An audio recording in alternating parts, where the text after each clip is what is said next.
Hey guys, it's your favorite doc is Dr. Cheyenne Bryant, psychology expert, life coach.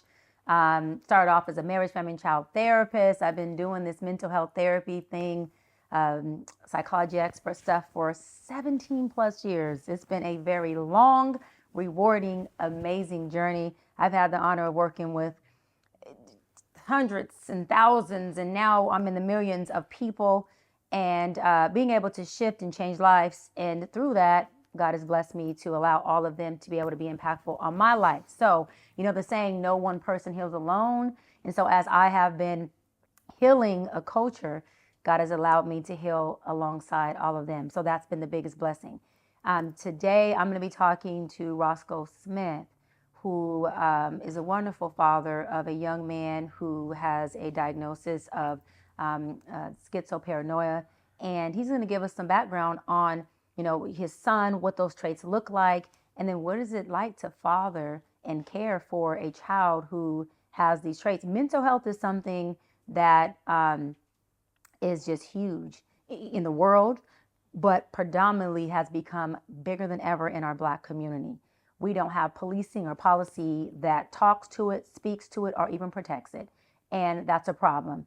And because it's a problem, we are going to not only start the conversation, we are also going to make sure that we are advocating for these policies to be in effect for our community. But I do want to say this, although I advocate hugely for the Black community, I'm an advocate for human rights. And human rights means that everybody, no matter the color, the creed, the gender, or the race, right, or culture, is definitely due the right of a great quality of life and of mental health. And so with that being said, we are hoping that this shifts a culture, but that culture then shifts everything else it's connected to, which happens to be every other human in it who deserves the right to be mentally healthy and the resources that come with that in order for that to be possible. So today I want to say hi to Roscoe, Hello. Mr. Smith. Thank you for being here. And I'm excited to just dive into not just only, I call them, to me, kids, no matter how old they get, they still babies. Okay, so Yes, dive into your exactly. babies, Hmm. just his world and his journey. And then I want to know, as a parent, as a father, and Hmm. even more as a Black father, what has that been like for you? Because, I always say that the patients, the clients, the ones that have the diagnosis, they get most of the help and the resources, whichever ones that are available for them, unfortunately, right? Exactly. But the parents and the caretakers, it's kind of like you're just there to do a job and you have a Mm. responsibility, Yes. and we don't check in on your mental health. We're Right. not checking in on what you may need. Yes. And these babies or these folks who need you are at the hands of your care. Yes. And we Yes. got to make sure that you're in a place of receiving the resources you need as well. So Yes. just give me a little background about Roscoe the third, which is your son. Well, actually, he's the fourth. Oh my God, it's I'm four the of them, y'all. third. Roscoe the fourth. Give me Yes. some background on Well, him and whatever you want to share. it's been an emotional roller coaster. Mm, Um, Loving son, very intelligent. He was diagnosed at the age of 10 of being type 1 diabetic. sorry to hear that. Um, and at, I would say, 18, he was diagnosed as paranoid schizophrenic. But uh, just to, I guess, to touch on him personally, How old is he now? he's 26 now, Oh wow, wow. and he's been independent for the last 2 years. Basically, he has his own apartment. How I, cool. it was really hard for me. Basically, I guess 2 years ago, I had to kick him out of the house because he attacked me, and when he attacked me, basically, had to get him into different programs, which I stood by him. It was one of the hardest things to kick my youngest son out of my house, but I couldn't have him threatening or hurting me or my mother. So, but with that said, basically, I stuck with him. He went from um, homeless shelters, Mm, a couple of homeless shelters, and I stuck by him. And then I finally got him into different programs, the S&P program, nice. which I've seen a lot of progress in him and a lot of stabilization. But now I'm starting to see him get more threatening, to the So, point where mm, a month ago he pulled a knife on his mother, had it up to her throat, and they were just cooking. It's just at the snap, he just, you know, How did extraordinary. she manage that? How did y'all regulate him from moving forward with the cut and obviously putting the knife down? What give us that experience of that? How did y'all regulate and manage that moment? Well, actually, I was not there. I was told, they called me and told me that he had done that, basically. And he was full of rage, basically. Ooh. So I didn't say anything to him at that time, basically. I took him home. I called his nurse, basically. And, now that his mother is kind of terrified, Kind I'm of. terrified Very much because he terrified. attacked me as well. And that's the reason why I had to kick him out of my house. But like I said, it's just been an emotional journey, emotional roller coaster. What's been most emotional for you? Tell me what's that internal struggle the most for you where it's like, I know this is what's best, but damn. What's that internal struggle? Internal struggle for me, basically, I had to learn not to take it personal, Ooh, and that he had an illness that's as it. as opposed to me, just getting mad as being man to man. And so Yeah. that was something that I had to learn, basically internally, basically not to take it personal and still give him the love and support that I do give him. I love that. Let me tell you why I love what you said so much, Roscoe. The third, I got it right. Is that no, because I teach people, and I had to learn too as a therapist early on in my like mid-20s that the diagnosis is the problem. Okay. He's not. Hmm. But because he is diagnosed with it, right? Correct. We deem the person as the problem. Yes. But as a therapist, psychologist, psychiatrist, guess what? They treat the diagnosis. They treat the symptoms. Yes. Guess what they're not treating? The person. They're not treating the person. Right. Why are they not treating the person? Because the person, if taught or medicated to be regulated, meaning regulating the diagnosis, Right. regulating the symptoms, is, and then you said it, a good person. Yes. And that's why I said it's been an emotional roller coaster. He has his good days and he has his bad days. So you're absolutely correct. And I want to honor you for being able to be in the awareness of saying, okay, I can't personalize this because if I do, this could get real ugly. Yes. Yeah. And I could really end up not even just disliking, Yeah. but hating my child. Exactly. And I got to be able to detach myself from that spirit. Yes. Exactly. And say, this is a child who has a sickness. Yes. And while we try to help treat the sickness, let me just learn to love my child. Yes. But that's so hard, like you said, because it's like that's taking you're the human side of you Right. out of it Yes. and having to say, let me just do spiritually or the God in me or something in me that's best. Yes. Yes. I have a man of faith. Yes. You're right. You're absolutely right. Talk about that in you, the moment where you came to yourself and said, okay, I can't personalize this. And how do you manage that? Because there's so many parents that are still personalizing it. They don't want to. Right. But how did you come to yourself and say, okay, this is the moment where I can't personalize this? And then how do you manage and facilitate not personalizing it?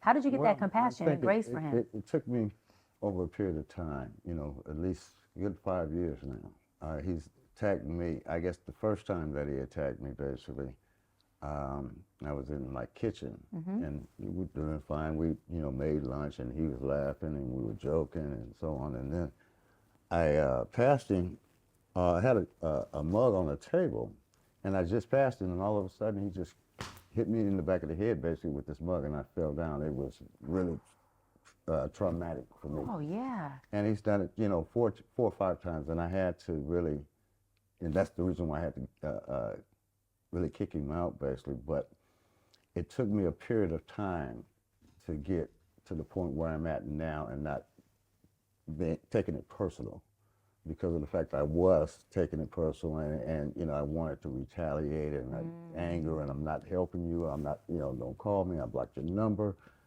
But being a man of faith, I think that he told me basically this still is my child and I still love him basically and he's, he has an illness and just like the diabetes that he has, it's still an illness, and so I have to support him, and just basically, just trying to support my son basically, and not, take it personal. So it took me a little time to do that, basically. Yeah. I think right now we're at a good place, between us. Yeah. So I want to say that Roscoe the fourth was supposed to be here Yes. Yes. with us doing Yeah. this interview. Yes. Do you mind sharing why he's not here? And we call him Craig. It's, both Okay. our middle name Craig. is Craig. Cool. Craig is, like I said, a very unique young man. He switches. Uh, I guess his illness basically. He will have his mind set on doing one thing, and then it'll change his mind. Mm-hmm. He will, and then it will change back. Okay, we're gonna do it. When I walked out the house, okay, Daddy, we're gonna do it. But if he would have came, he would have been worried about water. He would have been worried about what he's gonna eat, and it would have just been a stressful time for me because of the fact that, now I'm trying to get him. How should I say? You're in caretaker mode. Exactly. And so I think that Craig basically, is somewhat of a shy person, and he just backed out at the last minute. Got it. And then do you mind sharing what happened recently? Yes. A few days ago? Well, I'll go back approximately 2 months ago. We were took him to go get lunch. I dropped him off, and he took my keys, accidentally taken my keys, so I had to turn back around.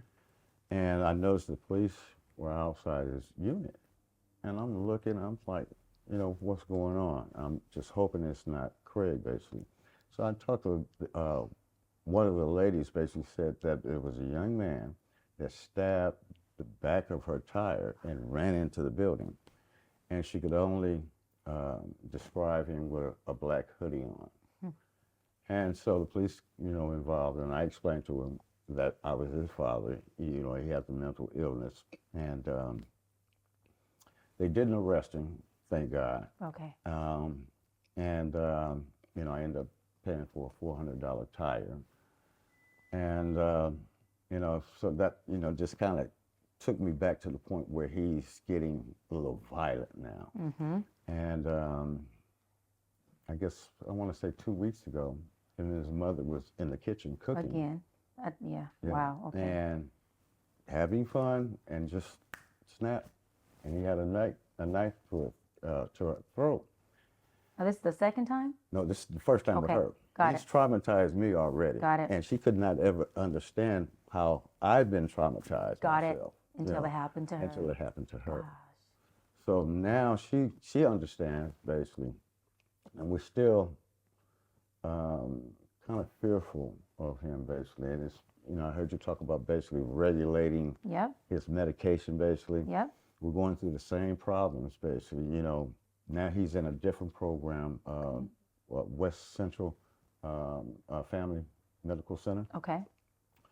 And, they changed his medication too much, basically. He's on one medication, Yeah. then he's, like I said, they just changed him to Invega. a shot, which I think, so far Yeah, it's Invega usually is working. pretty effective. As long as they stay consistent with it, Invega will regulate. Okay. But it usually needs to be taken commingled by other medications that also help the other traits Okay. of the schizoparanoia. Yes. Okay, yeah, they had him on several different medications, Oh, yeah. basically, and they just, actually, they just took those from him and gave him the shot. So Okay. I believe, basically, that, it's pretty working, Have you seen the shot regulate him in different ways? Is he Well, more? Actually, Baseline? he just started last Wednesday. Okay, They no, it's just gonna gave take a him- while. yeah, Okay. mhm. But, like I said, for the last week or so, it's just an emotional roller coaster. Yeah. Gosh. What are some of the traits that you feel you first seen in him? Some of the first traits you seen him exhibit where you were like, something's off with my baby. Something's off with him. Okay, it started in the 11th grade, and he said something to me that he didn't want to go to school because people were filming him on the bus, and he just seemed like he was very paranoid. Uh, Mm. you know, and I'm like, I couldn't understand. What are you talking about, Craig? People are filming you. So what I did, I had him get on the bus, and I came on the bus, 5 or 6 What people a good after, father. Look at you. and we Wow. rode the bus to Hollywood, where he went to Helen Bursing School, high school, So you brother. rode the bus with him. Oh yes, I yes, I love rode that. in the back, Wow. and I didn't see any evidence of that. So that was the first son, I think, and so I took him to Dee Dee Hurst, which Mm-hmm. is Didi Hertz is the OG. yes, They've been around for a right, long time. right, right, and so that's when he was. They said anxiety, depression. I think it was Like an basically. anxiety disorder, Right, okay, right, major depression or right. something. And so then he went off to college, Texas State College, Okay. Um, Tyler City. And he was going for 2 years, basically. And so I'm thinking that he's doing fine, basically. And my brother called me one day, basically. He said, Craig is just going very bizarre. And when he came back here, I took him to UCLA, Ronald Reagan Hospital, basically. He stayed in that hospital for 3 months. Wow. And they said that it was a diabetic depression that he was going through. He wouldn't say nothing to anyone. He would just look around, and he just, wouldn't take care of his health or anything, basically. So we fast forward to that. He got out. And he started doing better. He was with the help group in Culver City. I got him help there. And then when he exhausted that age limit, then he went to the SSP program, Mm-hmm. and he's been in that for for the last 2 years. Got it. Now, does he live by himself or does he have roommates or how does that? By himself. Good. Like in a one bedroom, a single? In one bedroom. Good. And is it in a facility that also has other diagnoses in No, that apartment complex? no, not at all. So they have him like more in a community apartment Yes, with other people who are also normal, yes. and then probably have other diagnoses in there that he's not aware of, but he's in there. No, no. Actually, he's actually in a senior citizen. Most of the tenants are senior citizens. See, And I had to talk to the yeah. landlord about that. See that now I want to ask you that because, and I say this with all due respect, okay? I just want to ask how you feel about that because we're talking about Craig, a young man, Yes, right? Beautiful young man who has the ability because of his diagnosis to flip at any time. yes, He's in a community apartment yes, with senior citizens. yes. I'm sorry. With senior citizens, right? Yes.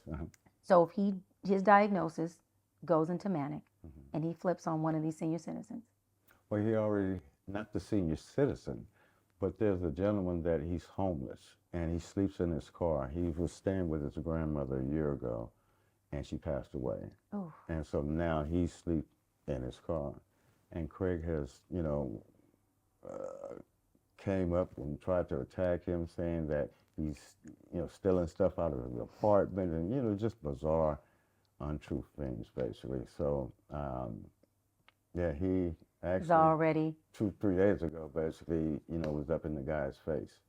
And the gentleman, had, because of the respect that he has for me, he doesn't retaliate with him Right. because I explained to him his mental illness and so on. So he understands. So he kind of just walks away, basically. But when Craig pulled a knife on him, I guess about 2 days ago, he came to me again. He said, I just have to, what? Let me put it this way. I asked the gentleman, can you, park your car down the street, around the corner somewhere, and if he comes up to you, just drive off. away, Because of his illness, he really doesn't know what he's doing. yeah.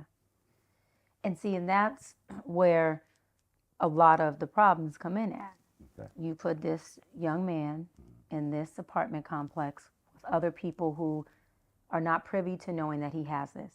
Yes, You as a father have to advocate I did. with this other gentleman and saying, listen, brother, please, this is my child. He has this illness. So this is going to be some of the normalcy of his characteristics, of his behaviors. Right. Can you are you willing to move? Are you willing to just respect us? Can you please just be a part of our village? Right. Right. And not retaliate on him. And thank God this guy was nice enough, it sounds like, Exactly. to be a part of this advocacy and say, yeah, I will totally understand and respect that. But how many people, Roscoe, won't take that? How many people that you can't have that conversation with everybody that he encounters? And everybody who he encounters is not going to just say, absolutely, Roscoe, no problem. I will respect that. Exactly. And that's the part that, for me, is an issue, because there aren't homes or enough homes that are facilitating folks with diagnosis, dual diagnosis, mental health disorders that are personality disorders. Personality disorders, there's no cure for them. The only thing you can do is regulate through medication and talk therapy that gives you tools. Mood disorders, which are depression, anxiety, those things at some point can shift out of. They can go through seasons. Some people go seasons that are like months, some go years. But that's a whole different ballgame than personality psychotic disorders. I see. And so my thing is, with policy, with programs, there needs to be homes where everybody in there, right, has management that knows how to facilitate mental illness. Exactly. So they understand that, listen, when you are around this community or this apartment complex, this is what's going on in here. Exactly. And there's group therapy, there's talk therapy, there's someone who administers medication, there's someone who comes in and does a wellness check on them every 2 days, every 48 hours, so that these young adults and grown adults have the resources necessary for them to actually thrive. And two things, not be a risk to other people who aren't even privy to their illness. Exactly. But watch this. Also not be a risk to themselves for someone not knowing this person has a mental illness. Exactly. And I'm going to retaliate. And that's my fear. That's my fear. Or the police not knowing. And I can't be in two places at one time. So, that's been my big fear, basically. Yeah. He's gonna hurt someone, or someone is gonna hurt him. So. And either way, there's this lose-lose. Yeah, exactly.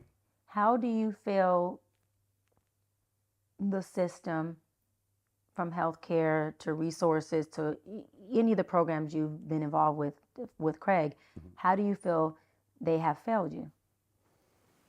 Oh, wow. That's a good question. I must say that I've been kind of blessed, basically, navigating through different programs that I did not know about, basically.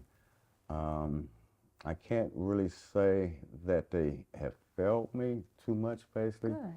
But I see that I look around, basically, and I see all the homeless people in my area and around, basically, and know that there's mental health issues. Right. So it's like you said, there's not enough facilities that will help, our communities, especially people of color. Yeah. I like really, that. Talk about how it actually has served you then, so people can know the benefits and the positive side of why programs are necessary, why policy is necessary. Tell us how it has served you, and how has it helped make just you personally, as a caretaker and a father, your wellness, your well-being, your livelihood better with having to care for a son with this mental illness. Well, yeah. For me, basically, I really feel, oh, God, that's a good question. I feel that, I've been blessed with people that, that gave me the knowledge. And that's how, I go back to not taking it personal and kind of educating me about his illness, and just to the fact where oh God, I'm kind of stuck on this one. That's okay. Take your time. I just feel blessed, Dr. Bryant, that, I've had the support that I've had, around me to kind of help guide me, with him. Would you say it takes a village? Exactly. It not only takes a mother and father, it takes a whole village, right? And I've been blessed, but I see others that do not get the resources or the services or the medication that my son gets, basically. And, And that's one reason why I'm doing this interview basically with you, basically, because if I can help someone else or another parent to kind of navigate, their way of trying to find professional help for for their daughter or their son, I'm, all for it, basically. 100%. I've been blessed. That's all I can really say. And that's good. I love that. Because there's a lot of families that are struggling with programs and they're struggling with where to find resources. Where are these contacts at? Exactly. Well, how do I do this? I'm a prisoner in my own home, but I love my baby. How do I navigate that? How do I separate that? When you look at your son and his future, two things. First question is, what is most heartbreaking for you? When you look at his condition, you look at the trajectory, you look at what's possible. And this is coming from a father who, at his age, you didn't have a mental health diagnosis. At least you weren't diagnosed with it. Right, exactly. And so the trajectory for you and your baby are different. Yeah. The possibilities are different. Yes. I guess the sad thing, basically, he'll probably never reach his full potential because of his mental illness. He's a culinary cook. I mean, I never knew what rosemary was until, he taught me that. He's just a bright kid, basically, but I don't think he'll reach his full potential because of his illness. And he also gets anxiety, which is one reason why he was not here today. It's going to be a lifelong battle for him. And, I have to be there right alongside of him. Yeah. So. Love that. What, I see you getting emotional over that. Yeah, I'm trying to hold it, but I'm good. It's okay. Tell me, what does the emotions represent that come up for you? Like I said, it's been an emotional roller coaster, and sometimes I feel I'm by myself.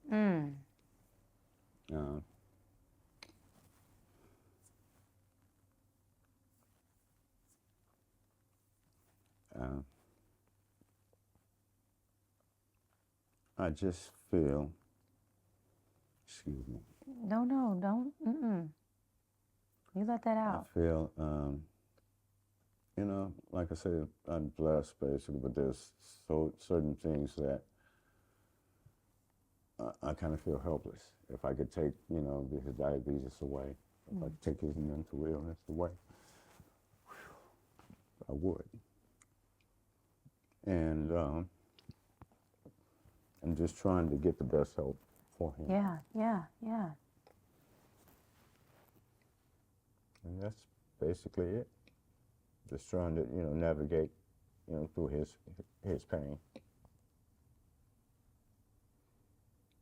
And you obviously empathize with his pain. Yes. Yes, I do. I mean,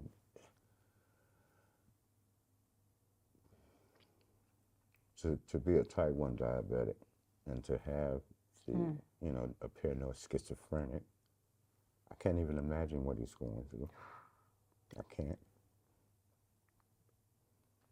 And like I said, I'm just blessed to have the support that I do. But sometimes, like you said, it's the parent. Come on. That needs the therapy. Yeah. Can I sit by you? Sure. Yeah. Yeah.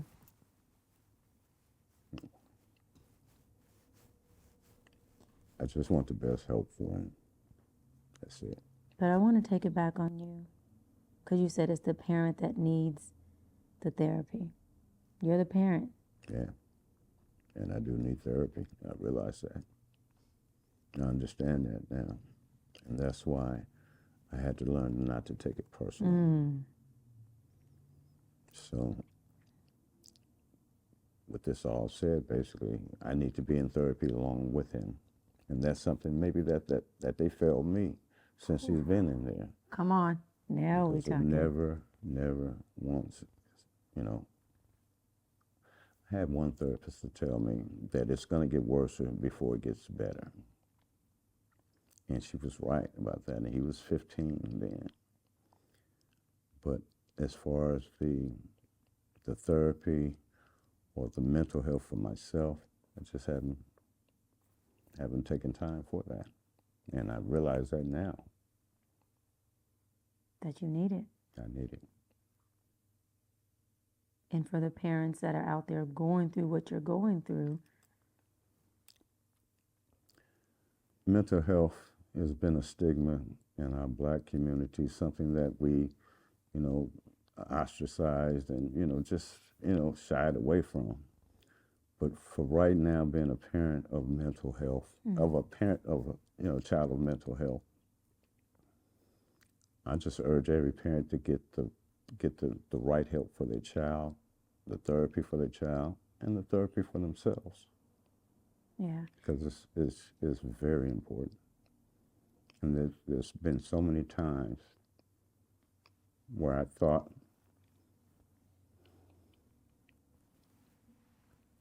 come on. Take your time.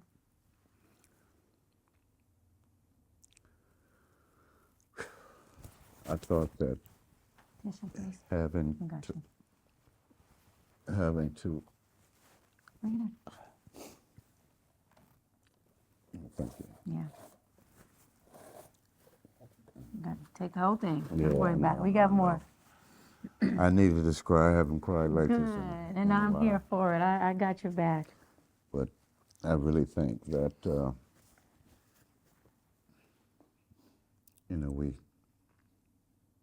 we just need, I just need therapy. And I need to, be there with him, along with therapy. But like you said, there's, some of the programs out there, basically, they don't tailor to the parent. Mm-mm. And and I go in with his therapy appointments, and they're all of 10 minutes, 15 minutes. How you doing? How you feeling? You need medication. And that's it. That's it. That's it. No tools, no psychoeducation, no support, Yeah. no helping you process your pain pockets. Because although this is for all parents with kids suffering with mental illness, the child might be diagnosed with it, but both of y'all are experiencing it. Exactly. Yeah. Both. Right. Absolutely right. And I see so many of my parents be dismantled, deteriorated, depressed, and consumed. And this may sound crazy, the child or the young adult, they are going through their diagnosis, but the parent is actually going through the harder part of it in the sense of the depression, the dismantling. Because the diagnosis, once it overtakes the person, right, they're in their diagnosis, so it's a struggle for them. But as a parent, there's a duality. Caretaking, which has to be all about this person. Correct. But then I'm alone. Yeah. Within my own issues, my depression, my symptoms, my traits. Where do I go? How do I process? So y'all don't, you internalize. Right. And then you also have to, like you said, oh, but I can't personalize this. Yeah. So I got to push that down too. Yes. Yeah. Absolutely correct. We got to get you some therapy. Yes. Not with him, but one-on-one. Just you. Okay? Yes. I'm going to offer you a few sessions free of charge. Will you accept? Yes, of course, Dr. Bryant. Like I said, it's an emotional roller coaster, and I'm just on this. I'm on this emotional roller coaster with him, and if we can, level out together, that would be my blessing. Yeah, I would love to do that. Thank you. Love to do Thank it. you. Give me a hug. Thank you. I love you. Thank you. And thank you. I got to give you a thank you for being Thank you. a father. Thank you. Okay? Thank you. And I know you've been his friend. Yes. I know you've been his confidant, Yes. his go-to, Yes, his ma'am. advocate, Yes. his attorney. Yes. I know you've been all those things. And you've been his therapist. And ain't took a class one day in your life. All right. And on top of that, you're a Black father. I love that. Thank you. Love that. So I want to tell you, thank you from the bottom of my heart for showing up, because you showing up for him literally showed up for all of us. And Black fathers are not just important. Y'all are it. No, y'all are it. And when you all do step up like you have, you guys deserve all the flowers in the world. And this narrative that Black men are not fathers, it's men like you who shift that narrative, change that narrative, and check that narrative. Because y'all are. Yeah, thank you. Y'all are. Thank you. So thank you. I love you. Thank you so much. And I'm so happy you came to the interview. Sorry for the tears. No, don't you say sorry. Don't, everybody. Well, I said I was emotional, man. Everyone loved this. The whole team is loving it. Thank you. No, this is what advocacy looks like. It's your ministry. Yes. It's you saying, Yeah. use my ministry, use my truth, use my authenticity for whatever we got to use it for. Right. That's it. Thank you. It's not a mask. It's not somebody behind with a title. It's definitely not somebody with a title. Gotcha. It's the ministry. And you came here and ministered not just to everyone who's going to be watching. You ministered to everyone here. You ministered to my home. And so I'm happy for that. Pleasure. Thank you. Thank you. I want, if you don't mind, to just, what advice would you give? We know go to therapy, but would you give, I want to make it very specific, would you give Black fathers, whether their kid is mentally ill or not, what advice would you give a Black father on trying to navigate fatherhood? Always love your child. Don't take it personal. And understand that basically that your child has an illness. It's not, just like alcohol is an illness. So I would say just try to give your son or your daughter the support that you can, the best support that you can, and try to navigate, with the different services that they offer. Yeah. And try to find those services. And don't give up. And don't give up. And it does get harder. Yeah. But it's okay. Yeah. With the village. With the village. Yes, so create your village. Well, now I have my village. And now I'm a part of your village now. So I'm here. Thank you. Thank you so much. Thank you so much. Thank you.